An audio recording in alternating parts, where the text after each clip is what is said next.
집사의 직분을 잘한 자들은 아름다운 지위와 그리스도 예수 안에 있는 믿음의 큰 담력을 얻느니라. 아멘.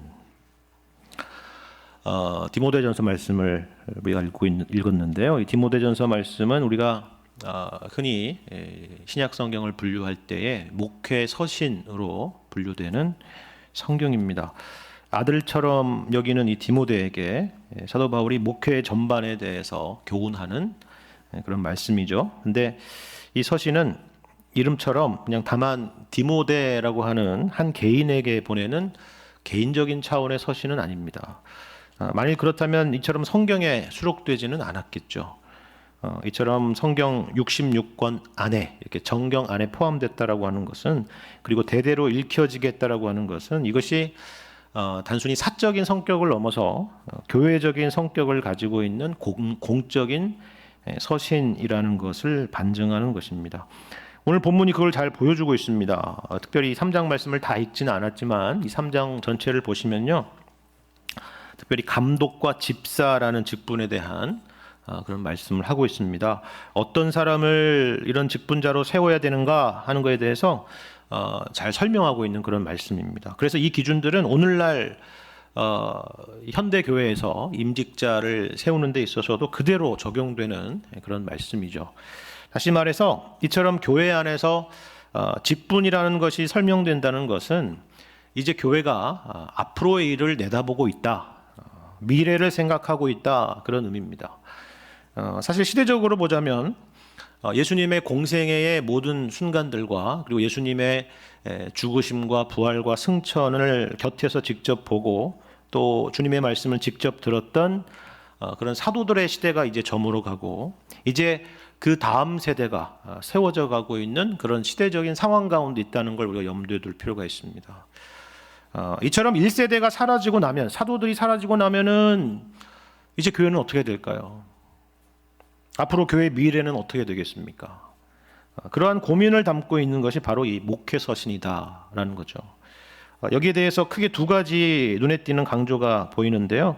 이게 뭐냐 하면은, 하나는 하나님의 말씀에 대한 강조고, 또 다른 하나는 교회의 일꾼을 세우는 일이다라는 것입니다. 이것이 소극적으로는 교회를 지키는 것이고, 또 적극적으로는 교회를 건강하게 하고, 더 나아가서는 교회가 세상 가운데 그 복음의 사명을 감당하는 일이다라고 이렇게 설명하는 것이 이 목회 서신의 요지라고도 할 수 있는 것입니다. 물론 이것은 그렇다고 무슨 교회주의나 아니면 교회라고 하는 어떤 기관을 지키고자 하는 이야기는 당연히 아니겠죠. 말씀드린 이 두 가지는 본래 누구의 사역이었느냐 하면은 예수님의 사역이었습니다. 예수님께서 오셔서 복음을 전하시지 않았습니까? 그리고 예수님께서 제자들을 세우셔서 그 일을, 그 주님이 하시는 그 일을 감당하게 하셨죠. 어렵게 말씀드렸지만 쉽게 말씀드리면, 우리가 흔히 예수님의 지상 명령이라고 부르는 마태복음 28장의 말씀 그대로입니다. 너희는 가서 모든 민족으로 제자를 삼아서 세례를 주고 내가 너희에게 분부한 모든 것을 가르쳐 지키게 하라 하신 그 말씀이에요. 세상 끝날까지, 주님 오시는 그날까지 바로 이 일을 감당하는 것이 교회다라는 겁니다. 이런 의미에서 사실 직분도 마찬가지입니다. 오늘 본문의 3장에는 말씀드린 것처럼 감독이라는 직분과 집사의 직분에 대해서, 그 자격에 대해서 말씀하고 있는데요. 여기서 이 감독과 집사라고 하는 것은 결국 누구의 사역이었느냐 하면은 예수님의 사역이었다라는 것입니다. 여러분, 여기 감독이라고 되어 있는데 헬라어로 이 감독이라는 단어가 에피스코포스라는 단어입니다. 요즘 뭐 성공의 교회 이름도 에피스코팔 처치 이렇게 되어 있는데, 거기서 나오는 단어, 그 단어의 원래 나온 단어가 여기 헬라어 에피스코포스, 발음이 참 어렵네요. 에피스코포스라는 단어입니다. 이 단어가 어디에 등장하냐면요, 베드로전서 2장 5절을 보면, 2장 15절 말씀을 보면요, 이런 말씀이 있습니다. 너희가 전에 양과 같이 길을 잃었더니 이제는 너희의 영혼의 목자와 감독 되신 이에게 돌아왔느니라 라는 말씀이에요.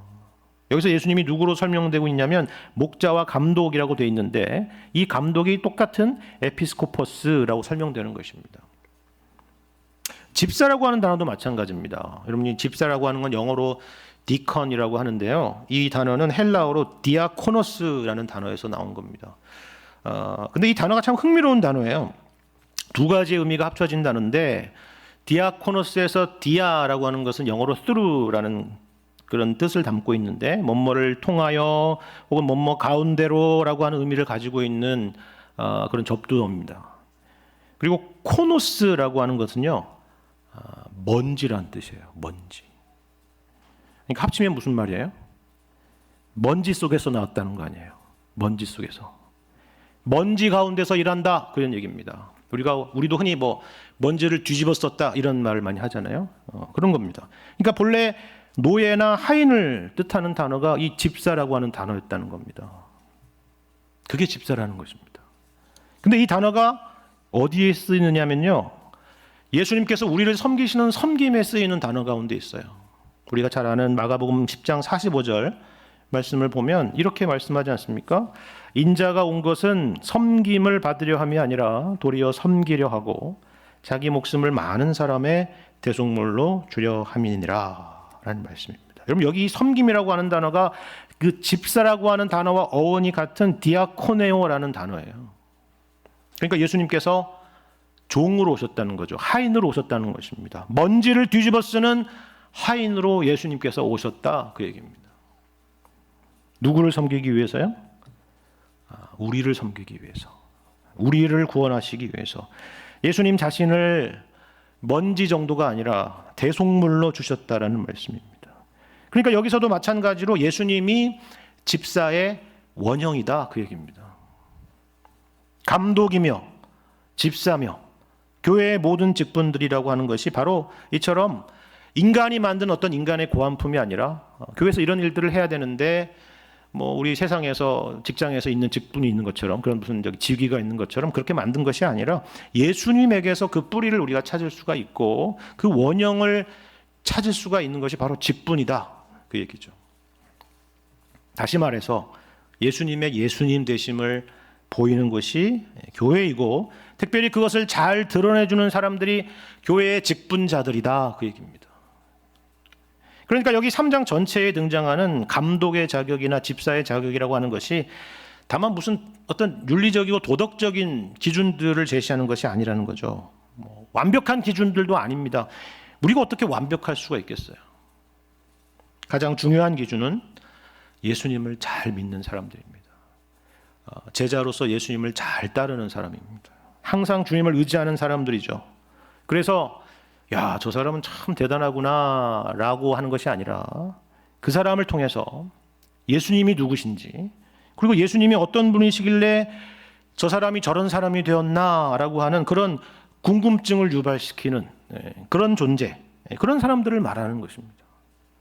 그러니까 완성형이 아니라 진행형인 사람이다 그런 말이죠. 오늘 13절에서 그렇게 말하잖아요.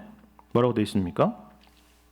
집사의 직분이라고만 집사로 한정될 것이 아니라 여기서 보시는 것처럼 직분을 잘한 자들은 이라고 되어 있잖아요. 그렇죠?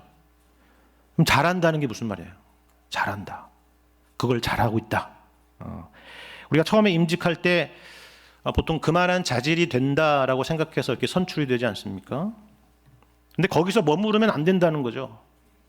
직분자로 교회를 섬기는 동안 그런 처음의 모습이 잘 유지되고 또 거기서 발전과 성숙해가는 모습이 드러나야 된다라는 겁니다. 잘 한다라는 말이 그렇겠죠. 우리가 스포츠에서 프로 구단들을 보면요, 처음에 팀을 꾸려갈 때 가장 중요한 것 중에 하나가 선수들을 선발하는 것인데 선수들을 선발하는데 엄청난 공을 들입니다. 저 선수가 우리 팀에서 정말 잘할 수 있을 것인가? 뭐 고등학교나 대학교에서는 잘했을지 모르겠지만은 성인 프로팀에 와서 정말 훌륭한 성적을 낼 수 있을 것인가? 여러 가지로 생각하고 판단해서 스카우팅 리포트를 쓰는 것이죠. 그리고 나서 최종적으로 신인 드래프트를 하는 것입니다. 그런데 보면 진짜 엄청난 잠재력, 엄청난 포텐을 가지고 있는 선수가 있습니다. 전체 1라운드에 첫 번째 지명을 받게 되는, 첫 번째 픽을 받게 되는 선수가 있죠. 언론의 주목을 받는 선수가 있습니다. 그런데 그런 선수들이 실제로 프로에서 제 실력을 내지는 못하는 선수들도 적지가 않다는 것을 우리가 보게 됩니다. 그렇게 신중하게 생각하고 고민해서 뽑았는데 그렇지 않은 경우가 있는 것도 보는 거죠. 자기 재능만 믿고 과거의 영광만 생각하다가 더 노력하지 않는 것입니다. 그리고 어느 순간 프로 무대에서 사라지는 것이죠. 미국 메이저리그 스카우터들에게는 이런 말이 있다고 그래요. 예를 들어서 중남미 선수들과 우리 한국이나 일본 같은 아시아 선수들이 있는데 둘 중에 비슷한 실력이라고 한다면은 아시아 선수들을 더 높이 쳐준다라는 것입니다. 왜 그렇습니까? 이유가 뭐냐니까 모두가 다 그런 건 아니지만 대체적으로 이 중남미 선수들은 자기가 가지고 있는 기본적인 체력, 실력 그리고 기량만 믿고 열심히 노력하지 않는다는 거예요. 일확천금의 연봉을 받게 됐으니까 이제 꿈을 다 이뤘다, 다 됐다 그러면서 게을러진다는 거죠. 반대로 아시아 선수들은 항상 꾸준히 노력한다라는 겁니다. 여러분 잘 아는 오타니 쇼헤이 같은 선수를 생각해 보십시오. 그렇지 않습니까? 이야기가 좀 옆으로 갔는데 여러분 여기서 잘한다라고 하는 것에서 우리가 그런 생각을 가져야 된다는 것입니다. 처음 된 자 나중되고 나중된 자 처음 된다라고 하는 원리가 직분에도 적용될 수가 있겠구나라는 생각을 우리가 해야 된다라는 것이죠. 한결같아야 되고 나아지고 성숙해져야 된다는 것입니다. 오늘 본문에서 직분에 대해서 그렇게 말씀하시는 이유가 있습니다. 직분을 받는다라고 하는 것은 다른 말로 하자면 지속성을 기대한다 이런 의미로도 볼 수가 있습니다.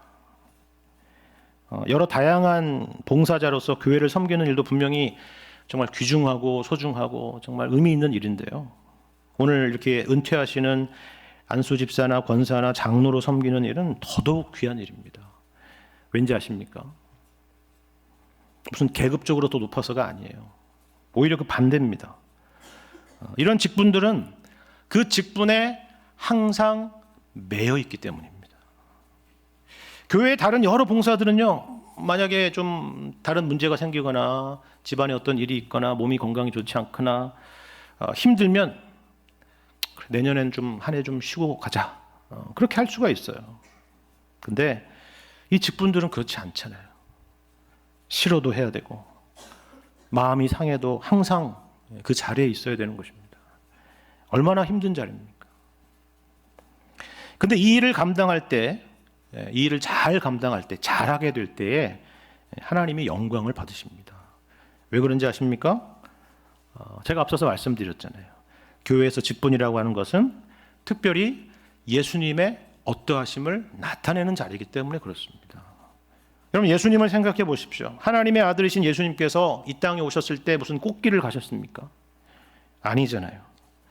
물론 환영받는 것도 있었지만 가는 곳마다 예수님을 곱지 않은 시선으로 바라보는 그런 사람들이 늘 있었죠. 비판하고 비아냥거리고 모함하고 질투하고 미워하는 사람들이 있었습니다. 그런데 만일에 예수님께서 그런 상황 가운데서 마음이 상하셔서 우리를 살피시는 그러한 감독직과 또 우리를 섬기시는 그 집사직을 예수님께서 중간에 중도 하차하셨다면 우리는 과연 어떻게 됐을까요? 사람들에게 실망하고 질리셔서 우리를 위해서 가시는 그 길을 만일에 포기하셨다면 우리는 과연 어떻게 되었느냐라는 것입니다. 우리는 이 자리에 있지 못했겠죠. 우리는 여전히 죄 가운데 있었을 것이고 우리는 어둠 가운데서 망하고 말았을 것입니다. 예수님의 이러한 한결같음을 보여주는 성경의 말씀이 있습니다. 우리가 잘 아는 요한복음 13장 1절의 말씀인데요. 이렇게 말씀하셔요. 유월절 전에 예수께서 자기가 세상을 떠나 아버지께로 돌아가실 때가 이른 줄 아시고 세상에 있는 자기 사람들을 사랑하시되 끝까지 사랑하시니라. 그렇죠. 사랑이라는 것은 오래 참는 것이다. 우리 잘 아는 고린도전서 13장 제일 첫 번째 문장 아닙니까? 주님께서 죽음을 목전에 두고 있을 때까지 예수님은 우리를 사랑하시는데 끝까지 사랑하셨다. 한결같으셨다 그 얘기입니다. 이것이 바로 예수님의 섬김이었고 이것이 동시에 직분자들에게 요구되는 모습이다라는 거죠. 그 한결같은 모습, 언제나 그 자리에 있는 모습, 충성된 모습, 그것이 바로 직분을 잘한 자들이라는 것입니다. 그런데 오늘 말씀에는요, 이렇게 직분을 감당한 사람들에게 허락되는 두 가지의 유익이 있다라고 우리에게 말씀하고 있습니다. 간단히 살피고 마치겠습니다. 하나는 뭐냐면 아름다운 지위를 얻는다라는 것입니다. 아름다운 지위를 얻는다. 여기서 지위라고 하는 것은 문자적으로 보자면 어떤 계단이나 문턱을 의미한다고 합니다. 비유적으로 보면 어떤 단계나 계급을 의미하기도 한다고 해요. 그러니까 쉽게 말해서 직분을 잘한 사람은 높아진다, 그 얘기예요. 높아진다. 물론 이 말은 세상적인 의미에서 승진을 말하는 건 당연히 아니겠죠. 그죠? 서리 집사로 열심히 하면 안수 집사나 권사나 장로가 될 수 있다. 그런 말을 하는 게 아닐 거예요. 그죠? 여기서 아름다운 지위라는 게 그런 말이잖아요. 아름다운 지위. 뭐가 아름다울까요? 어떤 지위가 아름답습니까? 세상에서도 보통 보면 높은 직급에 있지만 오히려 그래서 그런 사람이 그 자리에 있어가지고 더 비난을 받는 사람도 있지 않습니까? 그건 아름답지 않은 것이죠. 높아도 아름답지 않은 것입니다. 그렇다면 아름답다는 건 어떤 걸까요? 역시나 예수님에게서 그 답을 우리가 찾을 수가 있습니다. 예수님의 제자들 사이에서 서로 자리 다툼이 있었죠. 누가 크냐, 누가 더 높으냐 하면서 기싸움이 있었습니다. 그때 하신 말씀입니다.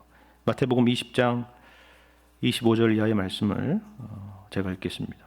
예수께서 제자들을 불러다가 이르시되 이방인의 집권자들이 그들을 임의로 주관하고 그 고관들이 그들에게 권세를 부리는 줄을 너희가 알거니와 너희 중에는 그렇지 않아야 하나니 너희 중에 누구든지 크고자 하는 자는 너희를 섬기는 자가 되고 너희 중에 누구든지 으뜸이 되고자 하는 자는 너희의 종이 되어야 하리라.